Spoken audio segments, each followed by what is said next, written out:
Savol. Assalomu alaykum ustoz. Muhojiratda ba'zi Uyg'urlarning psixikasi bak buzilib ketganmi qandoq, bakli gumonxo'rlashib ketgandek. Xabarning manbasini aniq tekshirmay, farziga asoslanibla odamdan gumonlanadigan, tuhmat qiladigan, boshqalarning oldida odamning obro'yini tushiradigan ishlarga oz-to'la shohid bo'lib qoldim. Ishning yomon yeri yomon gumonlanibdiman. Kechiring deydigan ishmi yo'q. Men mushundoq ishdan birsiga uchirdim. Qarshi taraf gumoniga asoslanib boshdan oxiri tuhmatida chang turdi. Boshqalarning oldida inovatimni to'kdi.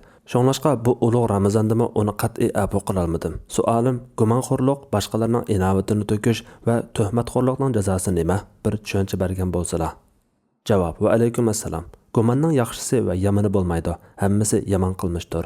Kishilarning qalblarini gumondan va tillarini g'aybatdan saqlab qolish uchun tuhmatga ehtimol qoldiradigan o'rinlardan saqlanishmi musulmonlarning haqlaridandir. Inson o'zi gumonga qolmaslik uchun tuhmatga ehtimol qoldiradigan o'rinlardan saqlanishi kerak. Gumonxo'rlik, boshqalarning inovatini to'kish va tuhmatxo'rlik qilish qatorliq qilmishlar cho'ng gunohlar qatoridan bo'lib, bu dunyoda boshqalar tomonidan shu turdagi qilmishlarga duchor qilinish bilan oxiratda do'zax azobi bilan jazolanishi mumkin.